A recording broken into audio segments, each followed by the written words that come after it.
कल के दिन प्रधानमंत्री नरेंद्र मोदी ने तीसरी बार इतिहास रच करके अपना एक रिकॉर्ड बनाया और वो नेहरू के बाद दूसरे ऐसे प्रधानमंत्री बने हैं जिन्होंने लगातार 3 बार प्रधानमंत्री पद की शपथ ली है।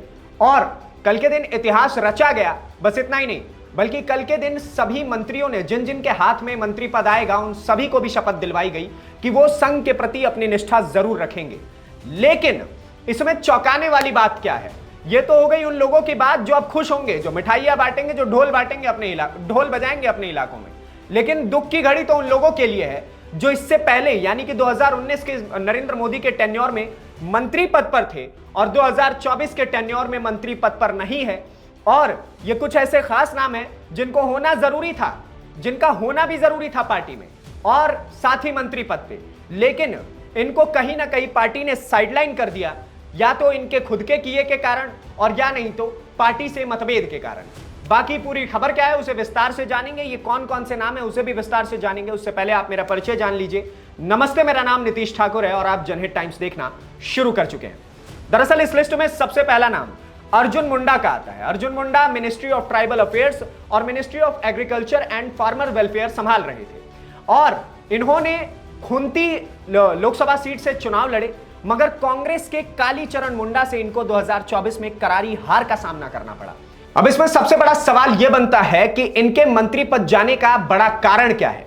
उसका सबसे बड़ा कारण यह है कि किसान आंदोलन। ये कहीं ना कहीं मिनिस्ट्री ऑफ एग्रीकल्चर संभाल रहे थे और किसानों के साथ लगातार इनको बातचीत में रहना था। किसान आंदोलन ने इनको कुछ इस प्रकार से नीचे और पछाड़ा कि ये एक तो सबसे पहले अपनी लोकसभा सीट हार गए और लोकसभा सीट हारने के कारण इनका मंत्री पद ऑटोमेटिकली चले जाता है। और इतना ही नहीं, बल्कि पार्टी ने भी कहीं ना कहीं मन बना रखा था कि जिस प्रकार से किसानों को नाराज किया है अर्जुन मुंडा ने, ये देखने वाली चीज है। और किसान एक बहुत बड़ा वोट बैंक है और ना केवल वोट बैंक है बल्कि वो इस देश का अन्नदाता भी है, तो उसको नाराज करके अर्जुन मुंडा किस हद तक खुश रह लेंगे, ये बहुत बड़ा सवाल था।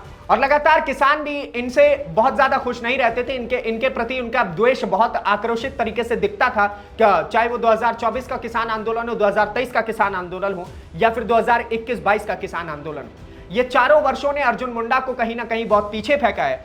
अगला नाम किसका है? अगला नाम इस लिस्ट में आता है नारायण राणे का। यह ministry of micro, small and medium enterprises संभाल रहे थे और ये मिनिस्ट्री बहुत ज्यादा इंपॉर्टेंट है क्योंकि इसमें जितने भी छोटे मोटे बिजनेसेस करने वाले लोग आते हैं और कहीं ना कहीं नरेंद्र मोदी के कार्यकाल में बिजनेस को और एम्पावरमेंट को, बिजनेस एम्पावरमेंट को बहुत अच्छे तरीके से दिखाया गया है।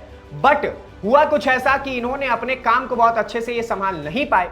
और इतना ही नहीं, बल्कि ये तो इलेक्शन जीते भी। ऐसा नहीं है कि अर्जुन मुंडा की तरह ये चुनाव हार गए 2024 का, ये सांसद भी बने हैं। ये इन्होंने रत्नागिरी के सिंधुदुर्ग से चुनाव लड़ा था, लगभग 4.5 लाख वोटों से ये जीते भी।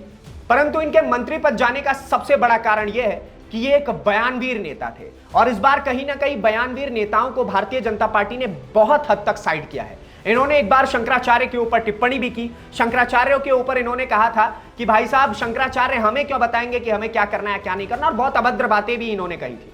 तो उसी समय पे महाराष्ट्र की राजनीति में धीरे धीरे ये बहुत बड़े ओहदे पर थे, परंतु जब से इन्होंने शंकराचार्य के ऊपर टिप्पणी की तो उद्धव गुट ने इनको बड़े अच्छे तरीके से घेर लिया और इनकी राजनीति जो थी महाराष्ट्र में धीरे धीरे खत्म होते चली आई है और अभी भी धीरे धीरे सिमटते जा रहे हैं। भले इन्होंने अपनी लोकसभा सीट जीत ली, लेकिन कहीं ना कहीं वहां की जनता बहुत ज्यादा इनसे नाराज है। Hindu vote bank, Bharatiya Janata party जिसके ऊपर काम करती है, वो वोट बैंक बेहद नाराज है और यही कारण है कि इन्होंने अपनी सीट को जीत तो लिया लेकिन मंत्री पद त्याग दिया।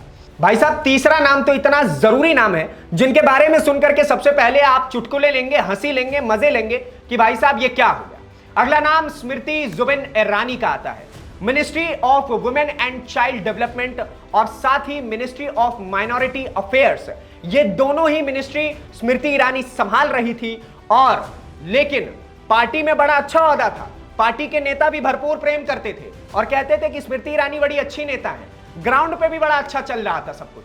लेकिन अमेठी में जो इनका दबदबा था, यानी कि जो इन्होंने अमेठी से चुनाव लड़ा 2024 में, इन्हें कांग्रेस के किशोरी लाल ने चुनाव हरा दिया और स्मृति ईरानी लगभग 3,72,000 वोट लेकर के आई थी।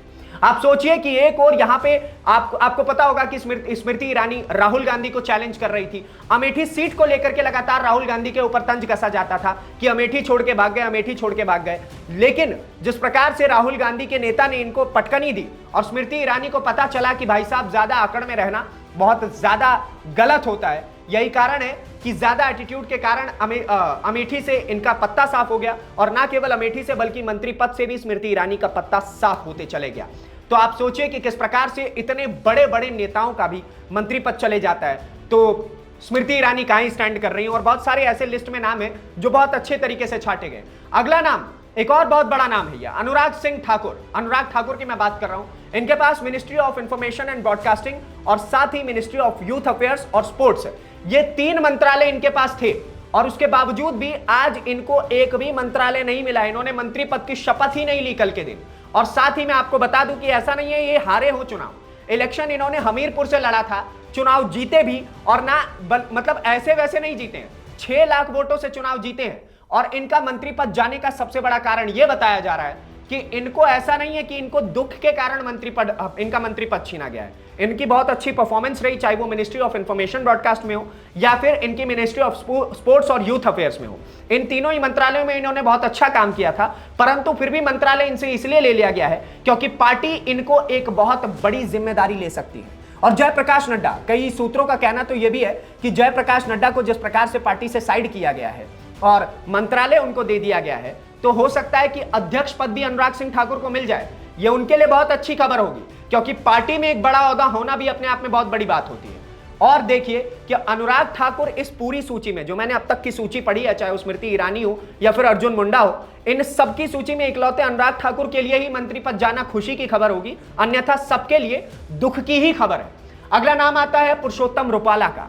पुरुषोत्तम रुपाला के पास मिनिस्ट्री ऑफ फिशरीज और एनिमल हस्बेंड्री और डेयरिंग थी, और इन्होंने राजकोट से चुनाव लड़ा था। राजकोट एक बहुत लोकप्रिय सीट है गुजरात में, वहां से इन्होंने चुनाव लड़ा और लगभग 8,50,000 वोट इनको मिले भी, परंतु इनके मंत्री पद जाने का सबसे बड़ा कारण है जातिवाद की राजनीति। जी हां, आपको पता होगा कि इंस्टाग्राम और हर सोशल मीडिया साइट पर जिस प्रकार से क्षत्रिय यानी कि जो राजपूत समाज होता है, उसने कहीं ना कहीं भारतीय जनता पार्टी का बॉयकॉट कर दिया था। क्यों? उसके पीछे के कारण यही बयानवीर नेता हुआ करते थे। जिस प्रकार से इनका मंत्री पद गया है, उसके पीछे का सबसे बड़ा कारण यह बताया जाता है कि इन्होंने क्षत्रिय समाज के लिए बहुत ज्यादा अभद्र बात कही थी, और इसको लेकर के लगातार प्रोटेस्ट भी चल रहे थे। और जब भारतीय जनता पार्टी ने इनको टिकट भी दी थी, तब भी भारतीय जनता पार्टी के जो राजपूत नेता है या फिर जो भारतीय जनता पार्टी से बाहर के राजपूत नेता है, करणी सेना के लोग हैं, उन सभी लोगों ने इनके खिलाफ प्रदर्शन भी किए और बोला गया था कि इनको टिकट मत दीजिए। हालांकि ये चुनाव जीते, उसके बावजूद भी इनसे मंत्री पद इसलिए ले लिया गया क्योंकि अगर ये फ्रंट फेस में खड़े होते तो भारतीय जनता पार्टी के खिलाफ राजपूतों के अंदर एक नया द्वेष और पैदा हो जाता कि ऐसे बयानवीर नेताओं को भारतीय जनता पार्टी में आज भी जगह मिलती है। अगला नाम आता है राजकुमार सिंह का। 2019 से 2024 तक इनके पास मिनिस्ट्री ऑफ पावर और ministry of new and renewable energy का जो मिनिस्ट्रीज थी, ये सारी इनके पास थी, लेकिन इनके हाथ से मिनिस्ट्रीज गई क्यों? उसका सबसे बड़ा कारण है कि ये अपने लोकसभा क्षेत्र में ही नहीं टिक पाए। इन्होंने 2024 में आरा से चुनाव लड़ा और कम्युनिस्ट पार्टी के सुदामा प्रसाद से ये चुनाव हार गए। तो आप सोचिए कि जो अपने लोकसभा क्षेत्र को ही नहीं डिफेंड कर पाया, वो मिनिस्ट्री को क्या ही डिफेंड करेगा। यही इनका सबसे बड़ा मंत्री पद जाने का कारण है। बाकी ऐसी और भी कई सूचियां हैं और भी ऐसी इंटरेस्टिंग खबरें हैं, और इंटरनली हमने आपको बता दिया है कि इनके मंत्रालय क्यों गए। ये आपको कैसा लगा हमें कमेंट बॉक्स में जरूर बताइएगा। अगली वीडियो में आपसे फिर से मुलाकात होगी, तब तक के लिए दीजिए इजाजत। धन्यवाद, नमस्कार, जय हिंद।